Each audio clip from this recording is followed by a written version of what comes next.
Hopefully everyone can see that because this is where we're starting. So Karen and I went through a couple of ideas of what I could talk on. And I've been giving a lot on the friendship dolls over the last decade or so. So we thought we'd do something a little bit different this evening and deal with Gosho Ningyo, which are also in English known as palace dolls. And some of you will be familiar. Others, you may find this sort of vaguely weird. But it's for me, a very interesting topic and an area within Japanese dolls or Japanese Ningyo that I focused early on. So they have a very abiding interest for me. And so I've been researching these off and on for, many, many, many, many years now. And so this is a little bit of an introductory plus a 401. So it has a little bit of just sort of broad scope things and also dialing down and getting into some of the more interesting weeds. I saw a talk a little bit ago by Rebecca Kaufman, and I thought, wow, she made a great use of having an outline so that people actually know what's happening or what's coming up. And I don't normally do outlines. I tend to just sort of ramble and work my way through and do little asides and things like that. But just so that you have an idea of what's coming up, what to look for or know when you want to check out because there's nothing interesting coming your way. I'm going to start with aesthetics. Basically, what makes a gosho, get some definition down on that, and deal a little bit also with its evolution and early history. And then from there, we'll deal with some of the more common types, the more classic forms, parody forms, and then also triple jointed forms. From there, I'm going to work into some famous gosho in collections, not collections that necessarily you've heard of, but I have, that have a little bit of fame and fortune connected to them for those of you who are deep in the doll world, the Japanese doll world.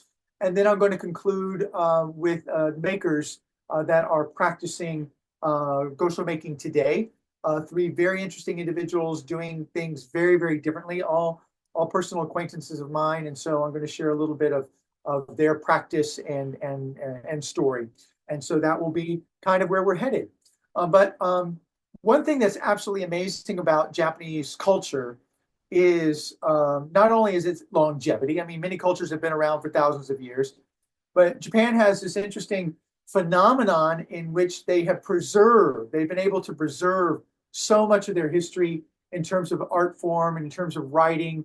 And it's not like Greek sculpture, which, is practically indestructible. But in Japan, you have temples made out of wood that have been around for thousands of years, books that were printed, in the 11th century, still there, paintings that have been around forever, very fugitive materials. And so it really is a wonderful historical environment to go play in because you can delve deep and find some really wonderful things to use to relate to whatever topic you're dealing with, particularly with Ningyo, because with Ningyo, or Japanese dolls, we're dealing with a very continuous line of development. Although there are many shapes, many sizes, many forms of Ningyo, Ningyo have been deeply embedded into Japanese culture from, pretty much from the get-go. And as a consequence, you can draw many interesting examples and many interesting elements from different periods of Japanese culture, all to inform and educate your eye today when you're looking at things. So I'm going to start with this quote from Sei Shonagon. This is an 11th century book. And Sei Shonagon was a court lady and very precocious. And she, in her pillow book, she wrote about 99 adorable things and was basically surveying court life and things that she found adorable. And some of the things that she focused on were children, young children.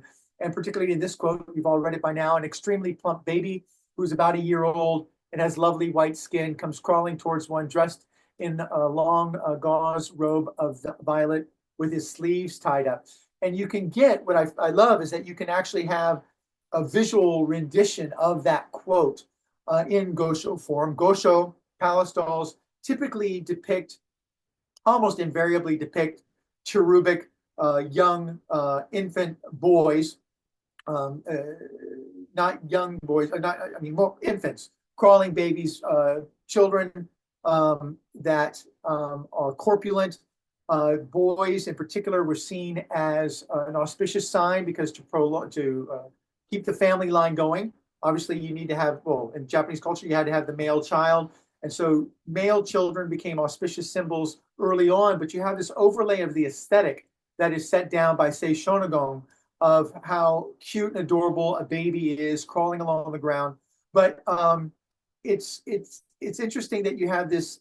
Well, even today, when you look at Japanese culture, frequently anime, manga have a great appeal for people, but there's also a childlikeness to it, a childishness to it. So even though Japan has this very robust, very interesting culture, gonzo on technology, past very martial culture, they also have a certain underlying element of the child, which they've continuously and consistently appreciated.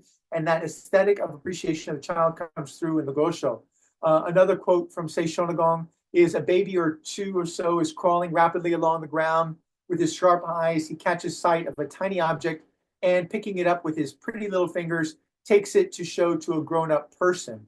And this description is pretty much the quintessence of the classic Gosho Ningyo. And that is this young boy, this young cherubic figure, very large round head, using child hairstyles, largely shaved with a front bang or front forelock and side locks, but holding an object.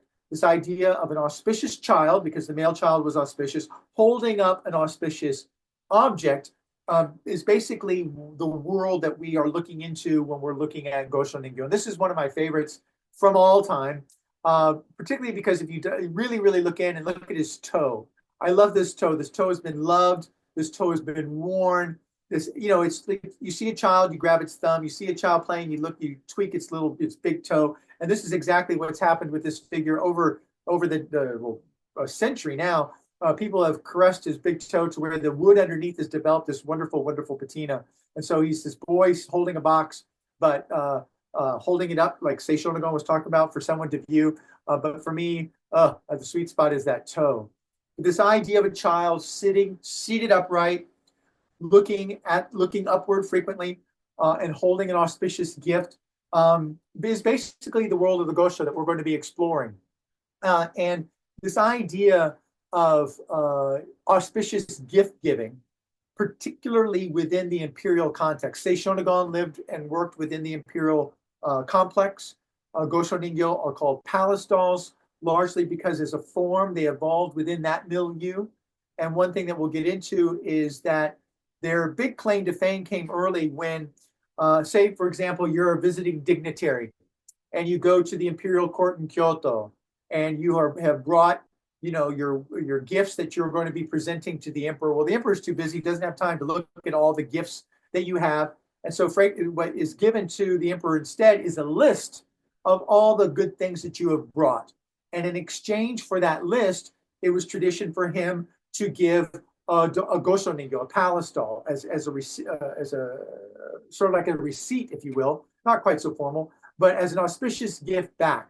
And if he's holding a samurai helmet, that would be for martial strength for your child. Holding a money mallet, conferring or hoping wishes of financial success, longevity. All of these symbols would be worked into the doll by the object he's holding. This particular one I love. He's holding up a tea jar, a tea canister. I don't know exactly what that might have meant. Might mean party. I'm not sure. But it was, you find these wonderful, just adorable seated doll figures holding auspicious objects. Here, a tortoise with a long tail of kelp.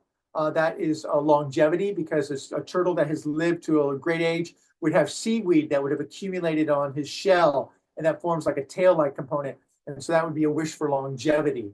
The harukoma, or spring horse, was a fertility symbol. There was a lot of games that children played at New Year's, but at core, the harukoma was fertility. And so therefore, this would be a wish for many progeny. But when you look at this, they're very distinctive. I don't think it's easy. I mean, once you see a Gosho, you can't, it's like an image you can't get out of your head. You have this cherubic young boy where the size of the head is equal to basically the size of the midsection, which is equal to the size of the legs. So you have this three even very large kind of conformation. Another name for Gosho is Zudai, which means big-headed doll. Obviously, that's a very large head proportionately. They were also known as Kiku Ningyo or chrysanthemum dolls.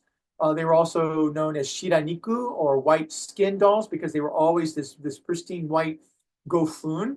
And for those of you who don't know, gofun is a crushed oyster shell and animal glue composite that gets put over a base substrata, which could be wood composite or carved wood or later on clay. And so the gofun is pretty much the signature element of a gosho. Don't think you can have a gosho without the gofun, and I think this is a good example of how the gofun really lends itself, that shock of black hair with this white gofun skin. And you can see why they would call it a shiraniku or a white skin doll as well. So these dolls that were given by the emperor, there's historically there's documents saying that it was done, but not a lot have survived the ravages of time. But as a dignitary would go to the capital and receive this gift, the dignitary would then return to his home province, return to his home area, which could be in a completely different end of the country, and then we'd show off this gift that he received from the emperor. And so little by little, the image of a gosho as an auspicious gift spread from this sort of vortex within the imperial complex out, radiated outward till where it became sort of a national symbol, a national tradition, if you will, for these dolls, these cherubic boys to be created with auspicious symbols and then given as gifts. Merchants gave them out, farmers gave them out, local noblemen would give them out. And so little by little, the gosho became sort of a pan-national object, even though it retained the name of gosho or palace. So frequently they're far, far, far removed from the palace, but the auspiciousness of gift was always embedded here. A little guy is holding up what's called a chintamani or a pearl of wisdom, a Buddhist pearl of wisdom. And so this would be for knowledge or scholastic achievement or knowledge. Here, a tachibina from the Girls' Day display. So this is more something more seasonal in orientation. And I think that there is a little bit of maybe a mental pushback from the West when you get this sense, all right, here is the emperor, arguably the most important person in their world, giving a doll as a diplomatic gift. And that seems odd. We don't do that very often. And so I think it's interesting to note that when Commodore Perry opened up Japan with his gunboats steaming into Edo Harbor there in the 1850s, threatening, all sorts of madness if Japan didn't open its ports. Once the treaties were signed, actually gifts were given, and amidst the gifts that were received by Commodore Perry and his entourage were Gosho Ningyo. And this is actually in the Smithsonian Institute, one from that expedition, Perry coming back, and it has a gourd, holding a gourd with longevity symbols and good fortune symbols on that. So this was an auspicious gift that worked its way into, the diplomatic package. And again, frequently I think about how, in our political history, major meetings like Perry meeting in Japan and opening up Japan is akin to maybe Nixon going to China or Reagan meeting with Gorbachev and all that kind of stuff. And so I try to imagine if Reagan met with Gorbachev, at this big diplomatic meeting, and he says, Gorbachev, here's a Cabbage Patch doll. Just to solidify our friendship, I brought this all the way over. And I'm sure Gorbachev would have been delighted if Reagan had done that. But yet, in essence, this is the kind of thing that was happening. Dolls in the Japanese context, of course, mean more than our context, in the Western context as a general rule. And so dolls as a diplomatic gift were not at all within traditional Japanese practice of foreign or alien or unusual. Now, the form of a gosho, where did it come from? Right? Where did it? Because when we're talking about a body, we're talking about a shape. It had to evolve from something. And scholars believe that the Gosho Ningyo evolved from a pre-existing decorative form called a saga Ningyo. And saga is an area just outside of Kyoto, very rich in culture. Many great many Buddhist temples are there. And part of saga also was the manufacture or the creation of Buddhist sculptures.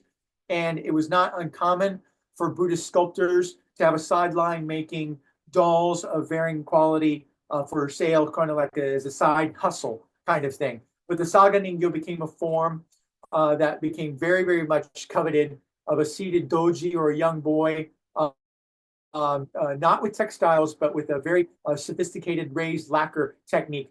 The head was a kubifuri or a nodder frequently, where the tongue would pop out. Frequently, they are holding a pet or some sort of animal as an auspicious symbol. The two little bulbs on the side of his head is actually a hairstyle of hair being clumped up. So it's not antennae, not an alien. Those are it's a child's hairstyle there. But it's kind of like the Meissen figures, of the nodder. We have that in the West as a tradition, but in Japan, the Saga Ningyo was basically emblematic of a very high level of sophistication, a very high level of refinement, but depicting a doji or a young boy, and with that embedded positivity in it. They weren't given as gifts from the imperial culture, but as a structural form, it was a pre-existing element. And it is believed that these Saga Ningyo were basically the template for the earliest iterations of the Gosho Ningyo, which were by name not called Gosho, but were called Hadaka Saga or Naked Saga. So if you think of the Saga Ningyo, they're completely attired. They have their hakama trousers. It's not real textiles, but they're depicted with a surcoat, hakama trousers, the kimono. But with the Gosho, as the Gosho form came along, it was called Hadaka Saga because it was naked. The Gofun coming to the fore. As a young boy, typically he would only wear a haragake or a bib. But what's interesting about these, in contrast, here's a good comparison of a seated Saga Ningyo on the right and a Hadaka Saga on the left. The limbs are a little bit more attenuated, a little bit elongated than our very fat three-part description that I had before with the large head, the same size body, and the same size legs. These earliest forms are believed to have been a little bit more attenuated. So this is a good example of that. Naked, but for his simple haragake bib, the hair painted. And if you look at the very top of the head, on the left image, you'll see a little white spot, and that's actually what's called a nakasori, or shaved spot. So almost all of these dolls that you're looking at, even when they have actual thick hair, will have a shaved spot on the top because that was a hallmark of a young boy to have that done. And here we have a really good example of the painted hair, and then also the gofun. You can see how my photography lights make it shiny. And gofun has a porcelaneous kind of quality to it when you're looking at it. But of course, as I've said many times, it's completely water soluble. So whereas a porcelain doll you might be able to clean with a liquid of some sort, gofun you cannot touch to liquid, or it will just disappear, and centuries of gofun will evaporate before your eyes. Sadly, I've seen it happen. But this Hadaka Saga became a cultural stalwart, and we have wonderful, wonderful examples from the early to mid 1700s of Hadaka Saga, all with this attenuated limbs. Young boys, and here you can, at the top there, you can see his Nakasori shave spot. I'm playing a game of Hatto. And just, there's a lot of whimsy to them. You can see they came in a lot of different forms, imitating different elements, but also adding some really interesting and beautiful textiles. In this particular one, I'm quite enamored with not only the silk brocade coat and headband there, looking very dapper with the headband. That's silk hair, not human hair. But when you zoom in, you have this lion dog done with gold and gold stitch outlining and satin stitch. It's beautiful. So for me, almost every Japanese doll category will have a textile component that forms a strong hook for me. And when I look at these 18th century textiles from the mid 1700s, and look at how luscious they remain. Ningyo, Gosho Ningyo also are basically little test tubes or time capsules that preserve these textiles so wonderfully. Over time, though, the dolls evolve from being simple gifts to dramatic statement pieces. This particular Gosho of a young boy playing a lute type of instrument is huge. It's about 24 inches in height, so or 22 inches in height, quite large, absolutely amazing sculpture. Even the fingers are positioned just so to strum the lute. But when you take off the cap, you can see that sort of design on the head. And that's called a mizuhiki. A mizuhiki is a presentation ribbon, and so when a Gosho Ningyo has this mizuhiki painted on the forehead, it was clear that this doll was made and given specifically as a gift. I mean, people could have bought them for themselves, but when you have the mizuhiki there, it was given as a gift. We don't know in what context this was given, but clearly a very, very nice gift indeed. I mean, you can see even on the fingers, top of the fingers, the knuckles have these little indentations. The side of the head, you'll see the shave, how the head's completely shaved. The mizuhiki's tying a short forelock, and then you can see the side of the head also has a small side forelock that is tied with a little red ribbon there. And the textile, though a little bit not over the top dramatic, is beautifully elegant with that wonderful embroidered botan peony there on the satin stitch silk. Just one of my favorite pieces. Now, Gosho, I tend to be a little bit elastic with my terms. So actually, this set is in the UFDC museum. So when you're in Kansas City, this is a set that was donated by Ann Mears to the UFDC. So this is a set of musicians from the Girls' Day display, the Hina Matsuri.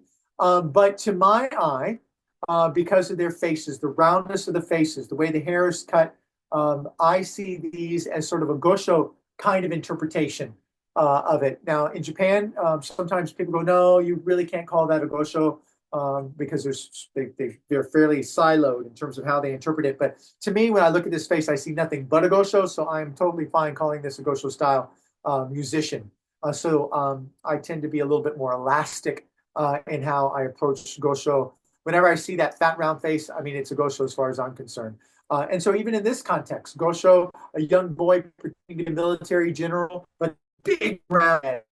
To me, I see this as being a Gosho style doll, a little bit more contemporary in date here. Here, this is from the late 20s, early 1930s, but wonderful detailing, but Gosho nonetheless with a big fat head. So another style of Gosho that actually goes back to the almost to our first slide. Style of Gosho is called a hai or a crawling baby. And they still have that cherubic, very fat, corpulent, because the idea was that a fat baby was a healthy baby. A fat boy indicated that your line was going to be successful and continue. And so you have these wonderful interpretations of the boys not only seated, but lying on their bellies. And this one in particular has a little kind of, well, very, very cute gesture. I don't know, pointing at his face like, feed me, or I have something in my mouth, get it out, I'm choking. I'm not sure exactly what's going on here, but super adorable in terms of style of Gosho. So a hai is a category of Gosho that one can enjoy. But once the Gosho became pretty much established as a cultural form, far removed from the context of the palace, far removed from the context of gift giving with any kind of diplomatic or even sophisticated context, they just became appreciated for their beauty and as just as a symbol. And so this is another one with the harukoma, or the spring horse, but standing form, beautiful. The horse is very, very well done out of papier-mâché with insect glass eyes, but also covered in the gofun. And then a really just a wonderful kimono with a satin weave kimono with wonderful embroidery. But this is a woodblock print that would have been done pretty much about the same time. So this doll probably is about from 1840, 1850. And so this woodblock print is a little bit earlier, but you can see how children were being depicted in a different media.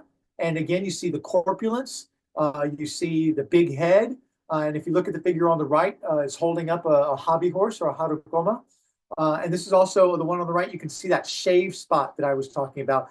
As a child progressed, when a child was born, they consistently shaved the head up until a certain age, and then they started to allow the hair to grow. But they allowed the hair to grow only in certain areas. And so they would shave the head but leave the forelock, shave the head but leave a rear lock. And it was somewhat of an individual decision, not one size fits all, but people would shave their child's head and leave different lengths. But as the child got older, as the boy grew older, the hair was allowed to grow out. And then after a while, they would only shave that central nakasori, that central spot, until the child came of age.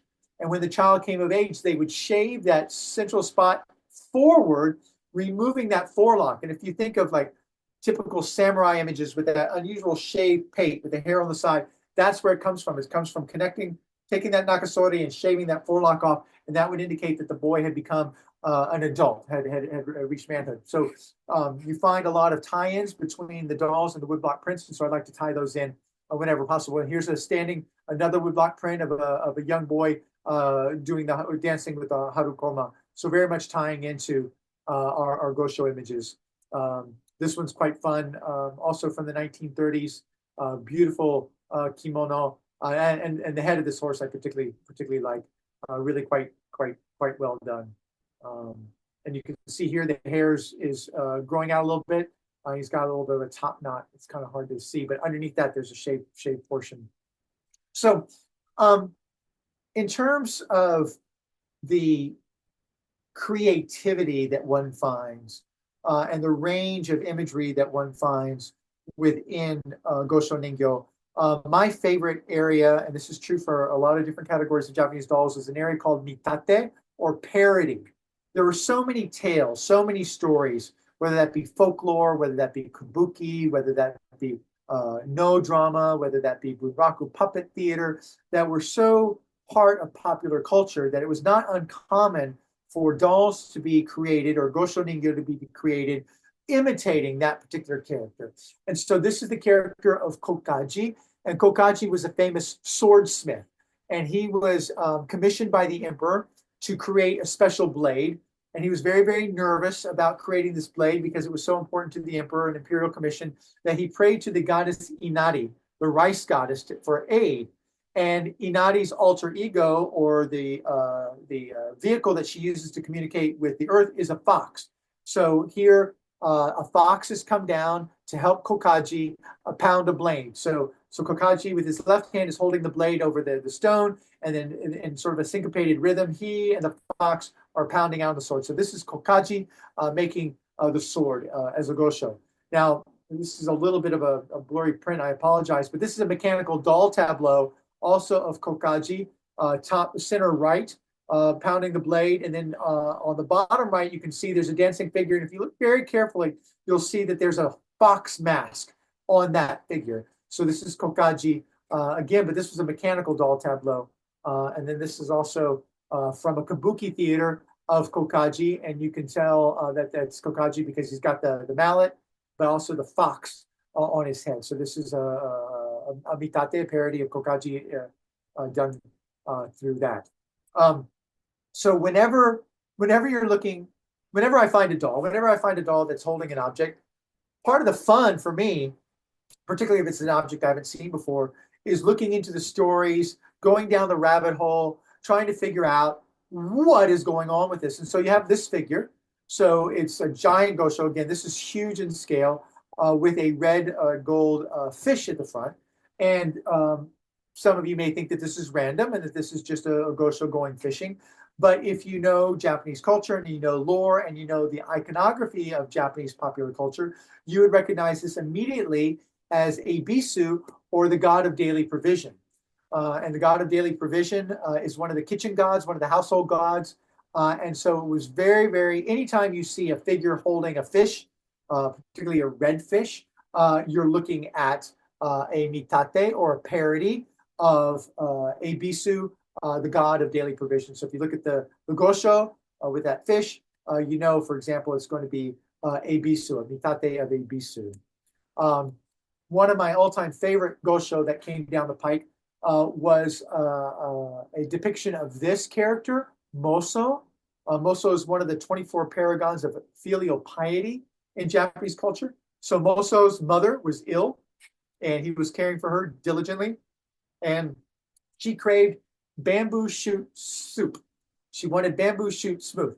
So say that 5 times. Bamboo shoot soup. But the problem is it was the middle of winter, and bamboo shoots do not grow in winter. But Moso, wanting to satisfy his mother's desire, trudged out into the snow, looking in vain for bamboo shoots in the snow. And in despair, he started to cry. And where his tears fell down into the snow, bamboo shoots popped up.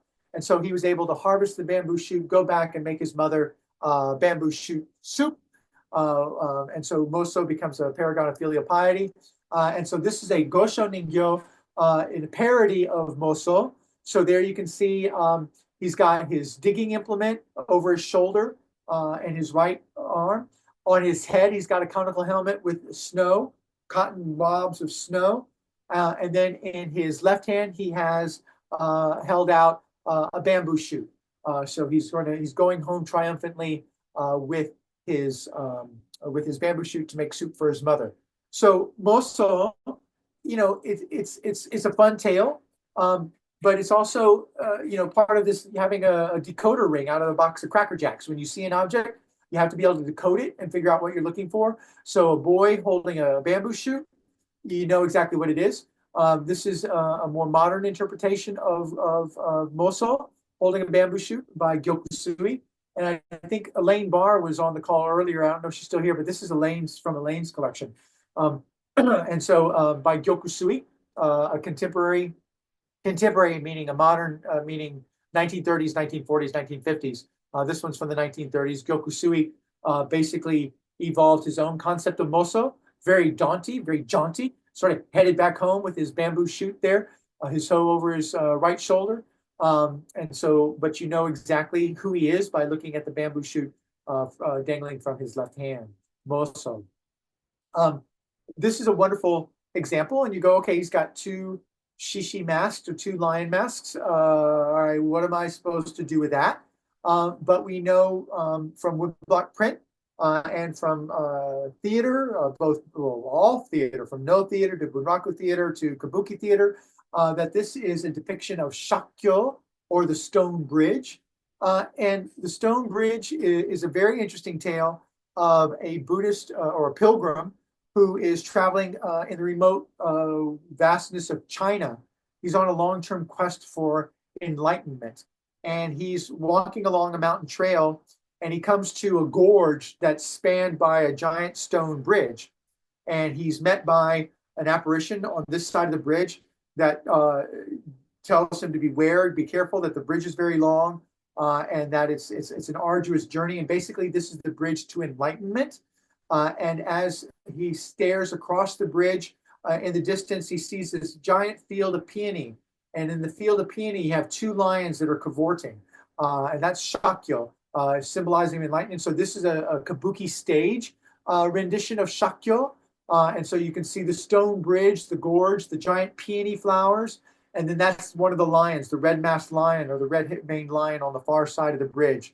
So Gosho Ningyo depicting Shakyo can be differentiated frequently because of the lion masks. Sometimes they're holding a peony. This is a good shot of the face also because of the Gofun element. You can just see how beautifully shiny the Gofun is. This doll actually dates from the 1700s. So very, very good age, and shows how Gofun, excuse me, can last a very long time when properly cared for. But then also you'll see on the forehead there that Mizuhiki presentation ribbon that I was mentioning earlier. And then on the back, you can see how the child's hairstyle completely shaved. Even though Shakyo is a fairly sophisticated drama dealing with Buddhist enlightenment, not exactly a child's tale, but Gosho were a wonderful vehicle for communicating these things, because also I think what's important to mention here is that even though these are dolls depicting young children, they were not designed for young children. These are not dolls for play. These were dolls for display. These were dolls that were prized. They were not typically given to children to go and reenact the drama of Shakyo, even though it's a child. So there's somewhat of a disconnect between Japanese doll culture and Western doll culture, in that we tend to think of dolls as being very much ludic or very much about play or very much about children. But in Japan, that's not necessarily the case. And the doll itself is a mechanism for the adult aesthetic appreciation, but also at times an element of play. So for example, in here, you're looking at what's called a karakuri gosho, or a mechanical gosho.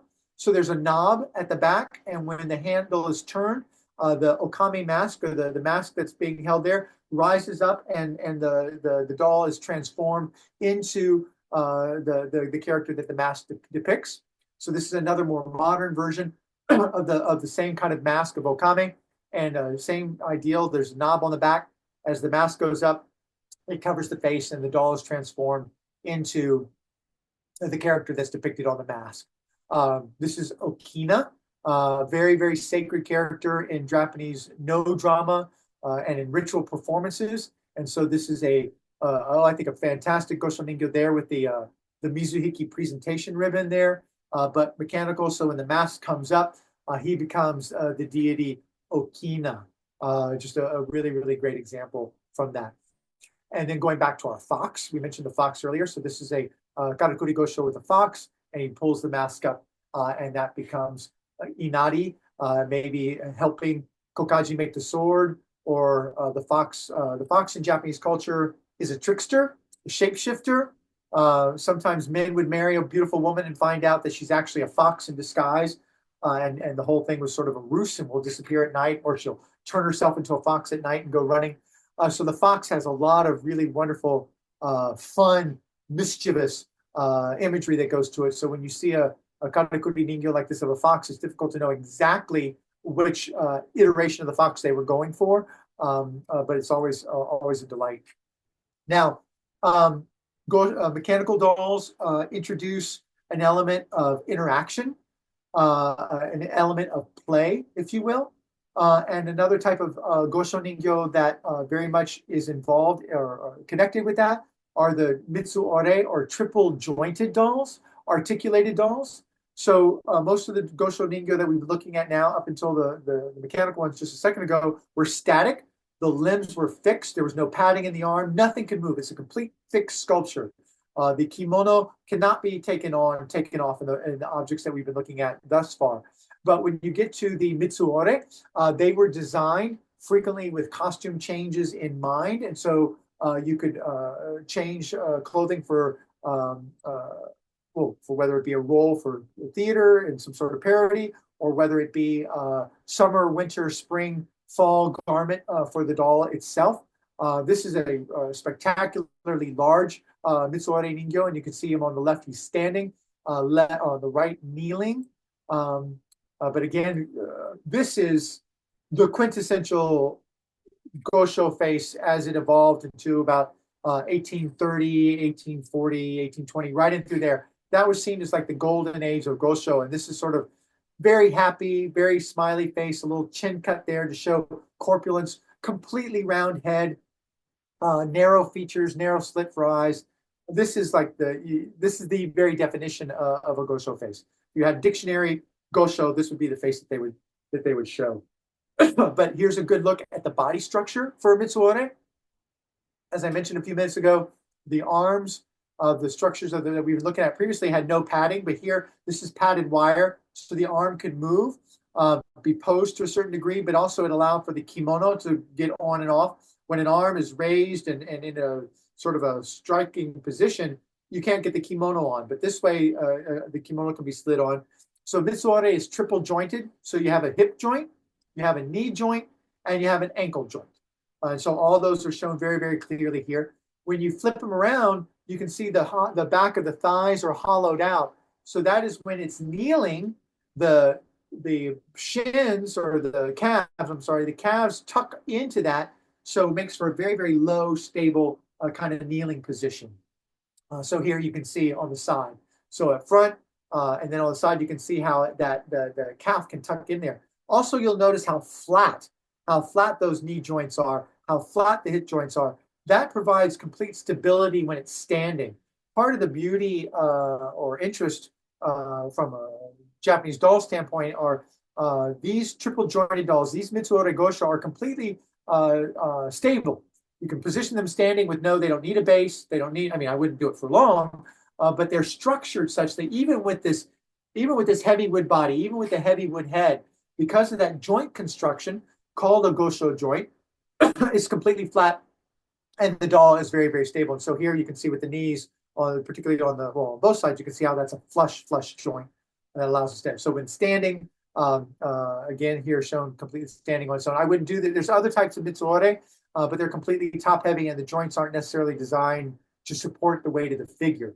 But with a Gosho, typically it is. This is another example, a much smaller example of a gosho, but again, wonderful textiles. But here again, you can see the joinery, very flat, the ankle, the knee, and the hip joint there. And again, that hollowed out calf and a little tush there. Here you can also see if you look at the inside of at the knees, you'll see a little a silk crepe patch, and that's because there's a dowel that passes through at that point, and the dowel is capped with this chirimen, this silk crepe cap. So that if you pull that out, it's like a linchpin, and then that leg, the lower leg, would separate out from that. And again, that's a very good example of the flatness of the joint for the gosho joinery.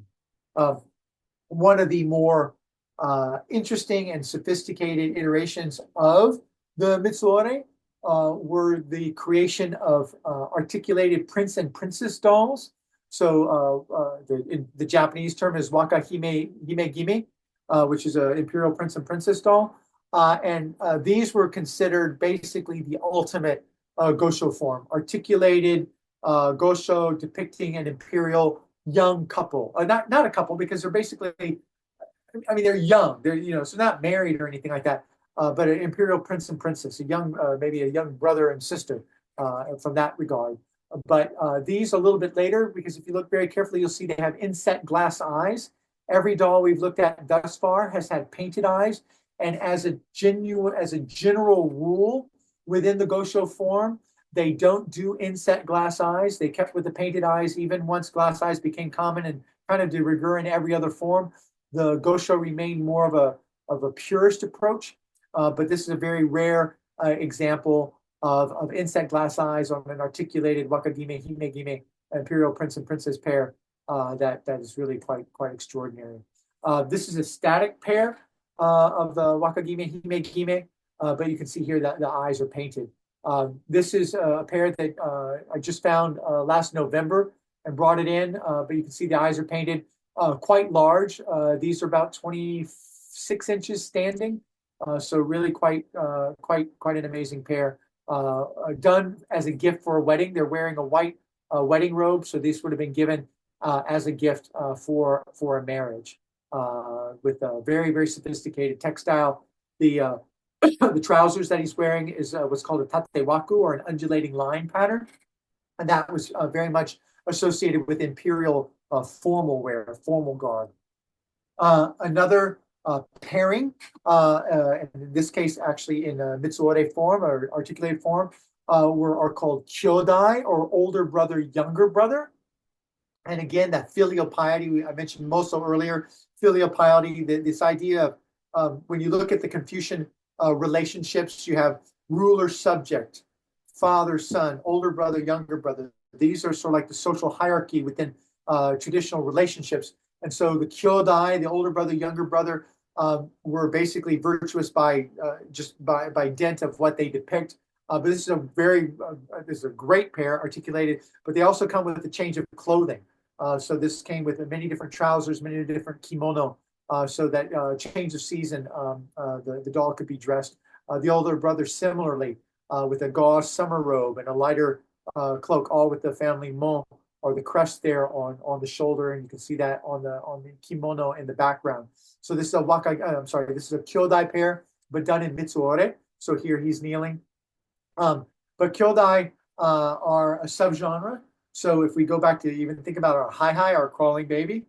So this is a kyodai crawling baby form, where he's sort of riding on his back.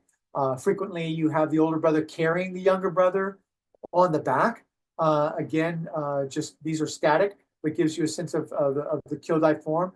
This one was interesting just because of the modeling. The knees I find hysterical, just in terms of how the idea was different ways of depicting corpulence, because corpulence was health.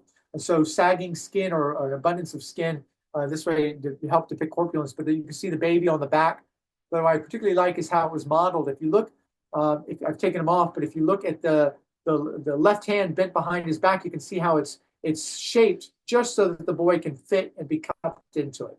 I just think this is brilliant. I mean, it's kind of a folk. It's not sophisticated in terms of This isn't the most elegant pair I've ever seen, but I love the way it was rendered with that hand to be able to allow the boy just to nestle right back there and do the piggyback ride on his elder brother. So um, even though Gosho expanded out and became very much part of popular culture, the imperial milieu was its birthplace, and even though it always has that association in the back of everyone's mind, in the back of every Japanese mind, there is some sort of affiliation with the palace, and you frequently have imperial dolls that were given within the imperial context and kept within the imperial context. And so I want to move a little bit to collections. So I take tours to Japan periodically, and one of the tours that we did early on went to Hokkyoji, which is the what's known as the doll temple in Kyoto. And Hokkyoji is an imperial nunnery. So ladies of the imperial family who retreated from society to take their Buddhist vows and shave their heads and become Buddhist nuns would go to nunneries. And there are many, many, many, many, many nunneries in Kyoto, around all Japan, but Kyoto in particular. Hokkyoji is quite famous and known as the doll temple, largely because in it are housed some of Japan's most famous dolls, Gosho in style, but not necessarily purest Gosho. So this is a Mitsuore, triple jointed doll. And this doll's name is Manzai. It has been in the temple's collection since the late, well, this is where we get into a little bit of trouble. All right, I'm going to say what the lore is, and then I'm going to have to backtrack about some physical reality. Technically, this doll was supposedly belonged to Tofuku Monin. Tofuku Monin was a very important imperial lady. Her daughter, she was married to an emperor, so she was empress. Her daughter actually became emperor, one of the few female emperors. But when she retired from public life and moved into Hokkyoji, she ultimately became the abbess there. And she was supposedly brought these dolls with her. Now, Tofuku Monin's dates are 1607 to 1678. And I can tell you without any doubt that Tofuku Monin did not have a Mitsuore Ningyo. This doll does not date from the 1700s. By lore, it belonged to Tofuku Monin, but technically, there's no way, not no how. This Mitsuore doll dates from the late 1700s, not the late 1600s, but it has become closely affiliated with Tofuku Monin and is known affectionately as Manzai. And it may actually be a replacement for the original Manzai, but it's now known as Manzai and is basically the most famous doll in all of Japan. This is Tofuku Monin herself after she took the Buddhist tonsure. She was a force to be reckoned with. When she became a nun, she embarked on a massive rebuilding of priories that had fallen into disrepair. She was a very accomplished artist. She was a very accomplished needlepoint artist. She was a very accomplished calligrapher.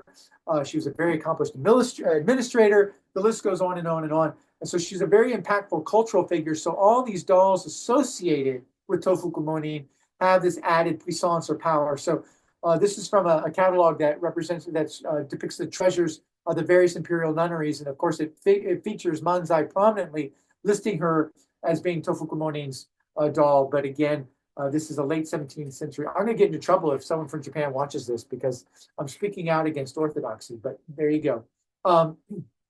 There are other, in Hokkyoji, there are a couple of more dolls that are also quite famous. This is a beautiful Mitsuore Gosho named Otake.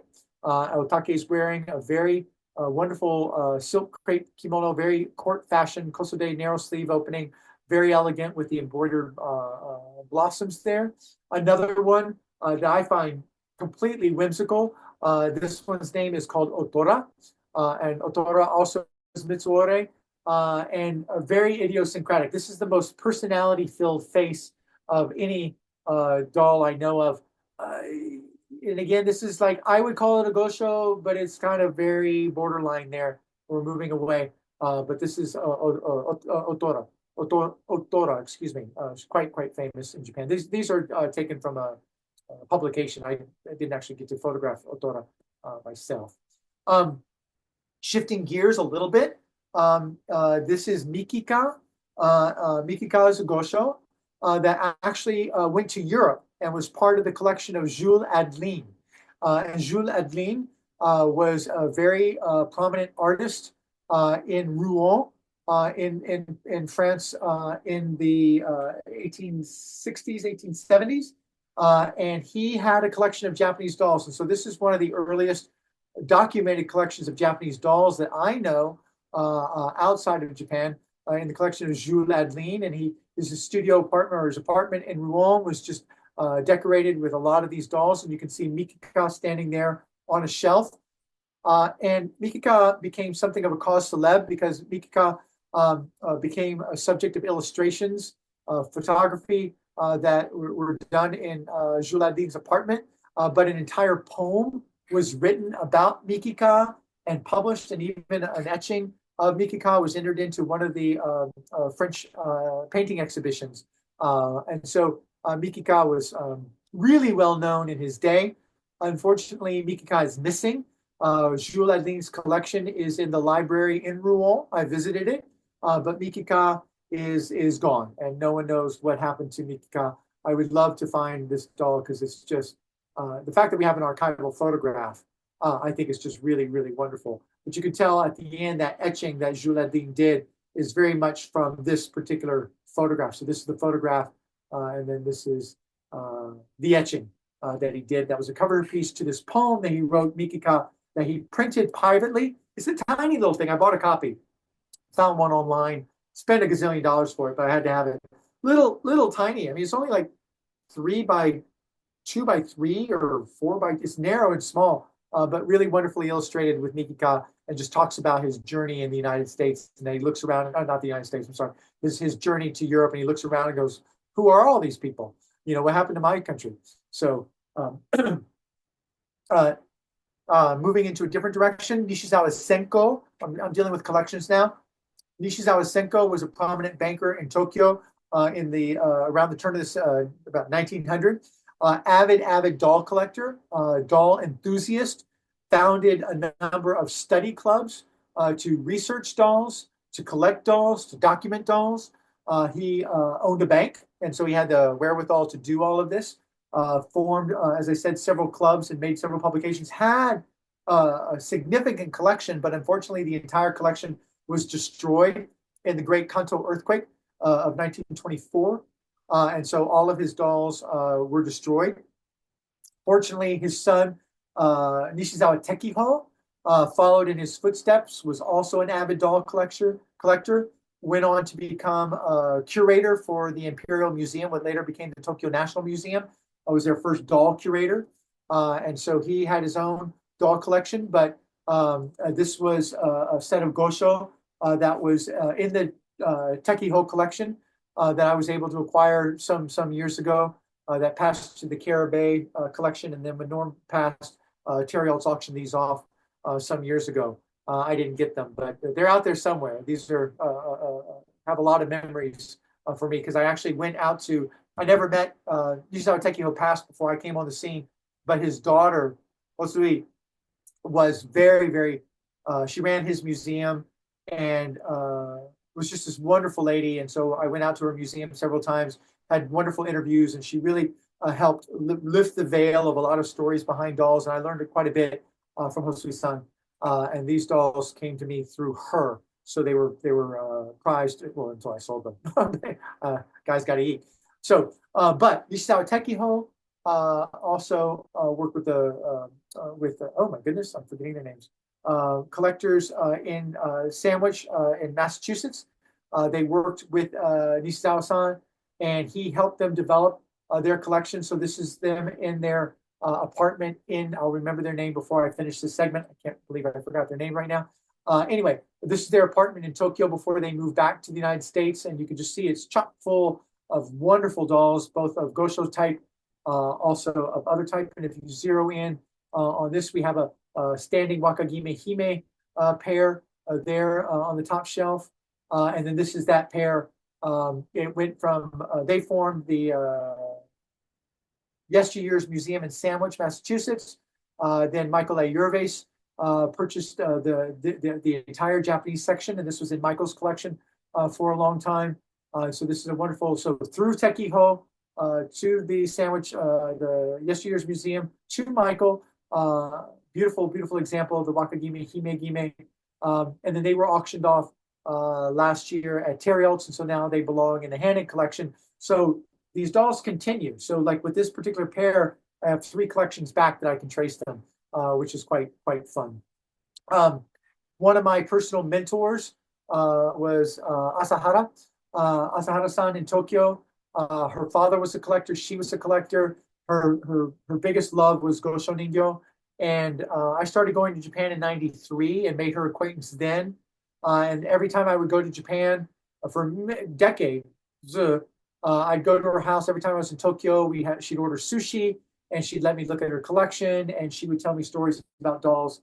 And so it was a wonderful learning experience, cultural experience for me just to be embraced that way and to sort of learn at the feet, because she was a personal friend of Nishizawa Tekiho as well. And so a lot of stories of him came down to me through her. So Asahara-san, she's since passed, but was a bright light in my Ningyo life that way. Rounding up, I don't know where my time is, but I'll start closing up pretty quickly here. Oh, got to get going. So just in terms of some of the fun hits that I've had, a few years ago at auction in New Hampshire, I think Withington's auction, this set of Gosho came up, and in the catalog, they advertised them as Japanese dolls with big feet, not knowing that these were an actually extraordinary sense of set of Gosho, also 26 inches high, massive Gosho, standing Gosho, rich textiles, just absolutely extraordinary, and I salivated. But of course, they didn't actually look that way when I got them. This is, you can see how it pairs up with the photograph. They had some condition issues, so I had to take some time. I worked with a conservator at the Met. I had them restored. Out of the 6, they only had, so there were 6 dolls originally. This archival photograph came with it. They only had 3, and I found out through the house that not that long before, the previous owner had jettisoned the remaining 3, which made me sad, because even though they were in this condition, they were able to be restored to this condition. And so the idea that 3 were just discarded, and they were also advertised anyway. But they were a fun group. They actually sold to India. They went to a collection in Mumbai. So I don't have access to them anymore, which makes me sad. This is the Gosho that got away. I was in negotiations with a museum in Kyoto for this doll. Absolutely extraordinary on a lot of levels, but wait for it. How big do you think this doll is? I don't know, Alan. How big is that doll? Well, that doll is that big, right? So that's the scale. That is an adult woman, not a small adult woman. That is an adult woman kneeling down in front of this Gosho Ningyo pulling a treasure cart. I had it. I had an agreement. It was mine. And then at the last minute, the museum decided not to sell it. So I was very sad. But it's the one that got away. It's still in the museum, although the museum's closed. So I don't know what's up with it, but I can't get it anymore. But I was, I think I posted something about this online. And someone reached out to me to say, did you know that doll was in a movie? And I was like, no, I did not know that doll was in a movie. And so he told me the movie, and I went and did a screenshot. So this is an early black and white Japanese film from the 50s in which the doll is in the background. And again, you can see the scale. What's interesting to note, and it actually makes sense, because the museum that owns the doll got its start because the man who owned the museum was a supplier to Japanese film companies. So whenever Japanese were doing period films, he was the one that supplied the screens. He was the one that supplied the kimono, or maybe not the kimono, but the artwork that would populate a movie. It was his responsibility to do these period pieces. So over time, he built a massive collection of antiques, Japanese antiques, and part of that was this Gosho Ningyo. And so this is a still from the movie where he was featured. I was just so tickled that it showed up in this black and white, this early Japanese film. Okay, winding down. So I'm going to profile fairly quickly three artists that are working in the Gosho medium today. Shimada Koen, I'm going to start with him, even though he's the most, um, what? He's the least, in a way, he's the least traditional. He's the most philosophical, poetic, and out of the box thinker in terms of Gosho in a lot of levels. And whenever my tours I take my tours to Japan, invariably we stop and meet with Shimada Koen because he is so exceptionally articulate when he describes not only what Gosho mean, but the process that he goes through, the inspiration that he has, and he's just always been a very very bright light. And periodically, members of the tour buy Gosho. This you can see the Gosho in blue behind him on the right shelf there. That was actually purchased by one of the members of the tour. On my last tour, he wasn't at his studio because he was having a very large exhibition at Takashimaya Department Store in Yokohama. So instead of going to his studio in Kyoto, we went to Takashimaya for his exhibition. And true to form, he gave this, oh my goodness, tour de force explanation of the philosophy behind his dolls, the artistry, the sensitivity. He is spellbinding. There's no other way to describe him when he's talking about these. He's absolutely spellbinding, even in a suit. But he gave a beautiful presentation to our group, the display, and here are a few of the dolls that he had. This doll was sold, very, very popular little Gosho holding a green apple. This Hi, everyone in my group wanted to buy it, but no one jumped on it. It was a little expensive, but a beautiful Hi crawling baby in a white silk outfit. For the Year of the Rabbit, he did this. So you can see this is a very different feel. This is a modernist feel. There's a lot more dynamic posturing. They're not static the way classic Gosho are, but clearly a Gosho. I mean, you can't look at this and not know it as a Gosho. So he's holding a rabbit mask there for the Year of the Rabbit. This is a parody of a general, and actually one of the clients actually bought this piece. Yeah, the taiko. And then this is the piece that I ended up buying. I fell in love with this piece. Has a Buddhist meditation component to it that I absolutely fell in love with, and just had to bring him home. So next artist, Shimada Koen. Let's go back for a second. Shimada Koen is, I think he's fourth generation. So that's a good time. That's a goodly amount of time. His father, his father's father, his father's father's father, his father's father's father, fourth generation. Well, Mensho-san is 12th generation. So 12 generations of his family have been making Gosho Ningyo, a supplier to the Imperial family.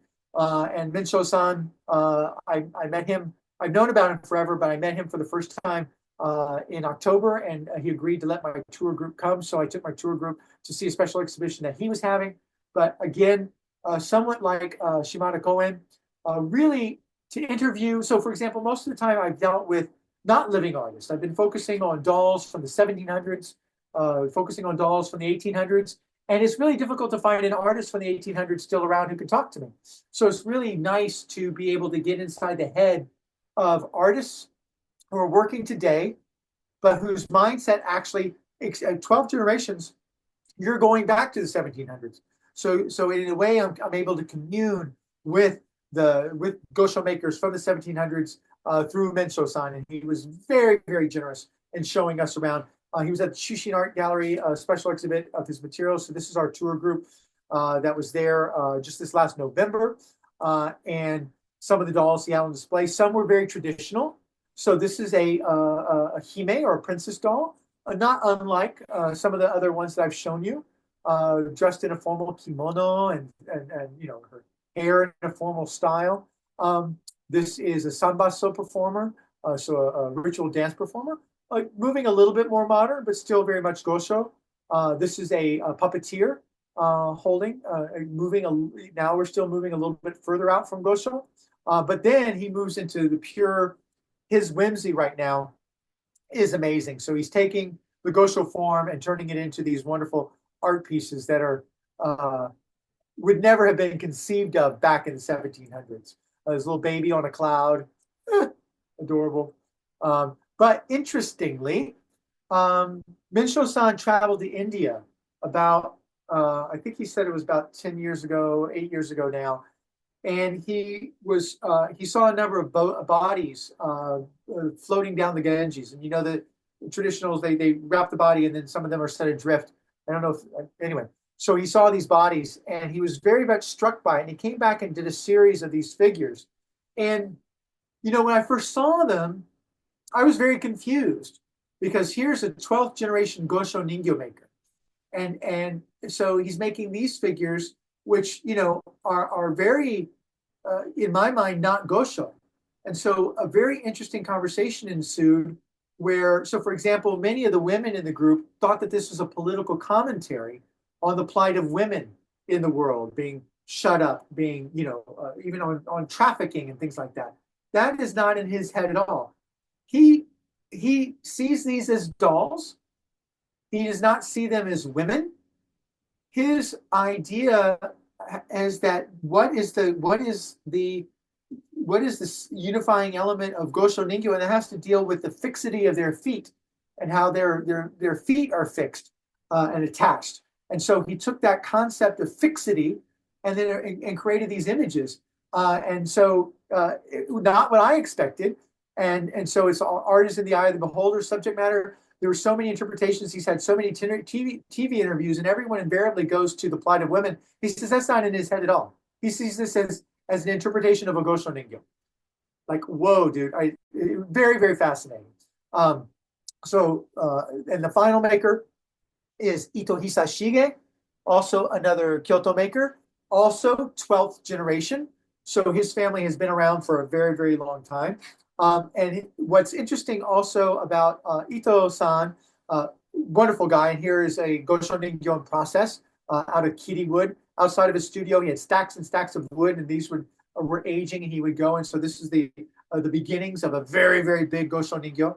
He's very, very happy about it. I was delighted to finally meet him and spend some time with him. I did this in December of 2023. I haven't taken a tour group there yet. I'm hoping on my next tour to be able to take them to meet Ito-san. But so Ito's family were not initially Ningyo carvers. They belonged in a different craft. They sold medicine. But as a sideline, one of his forefathers started creating dolls. And they specifically created this doll, which is called the grass cutting doll. Now, the grass cutting doll was placed outside of the shop on this pedestal. This is a archival photograph, an old photograph from the 1960s, actually. So this is his shop with his curtain, you know, Gosho Ningyo Saku, Ito Hisashige. So the doll was literally placed outside of the store, open air on this table. And this doll was placed outside every day of the year. It was the wife's duty of the current Ito-san every morning to open the shop and take the doll out and put it on the stand, and then at the end of the day to bring it back in. But the reason that this became a symbol is that after this doll was made and placed outside the shop, a measles epidemic raged through Kyoto, but no one in their neighborhood caught the disease. So it became believed that it was this doll that protected the entire community from measles and smallpox. One of the imperial family, the empress, heard about it, wanted to know, came down and met them, saw the doll, and bequeathed upon him the ability to make dolls for the imperial family. And so this doll is basically their pride and joy. They use it on their labels, their shop label. If you look underneath the clothing of the different types of dolls that they do, you find the grass cutting doll, there's a logo.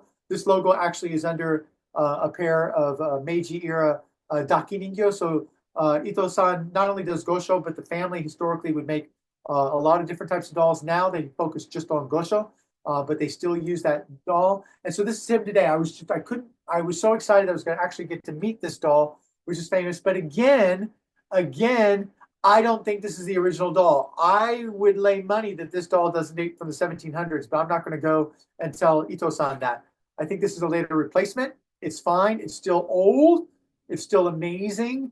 And it still has a lot of meaning for the family. So this is the group that I was with when we went to meet Ito-san. In the red sweater on the left, that's his wife.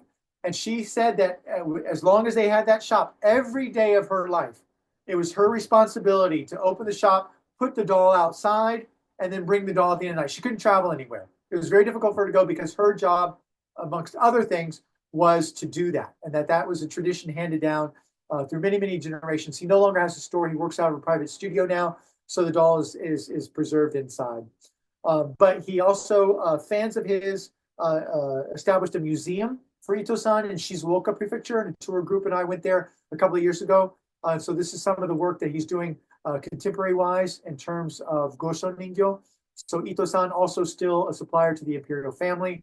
And so a lineage that continues to this day. So with Ito-san and also Mensho-san, you have doll artistry going from the 1700s all the way through today in one family, which I find only in Japan. And this is one of the pieces that I have by Ito Hisashige. And I showed him this picture. He's like, oh, I remember that. And his wife remembered dressing this doll. So it was very, very fun for me to be able to share pictures of that. So, oh, that's it. Did it. So that's basically the end of that presentation. It's only 9:20. I didn't start quite at 9, so no one can blame me really. But I hope you all enjoyed that. I've written books. You guys know me. You know how to get a hold of me. But it's been a delight to be able to come and spend a little bit of time with you guys. So sayonara. That's it for me.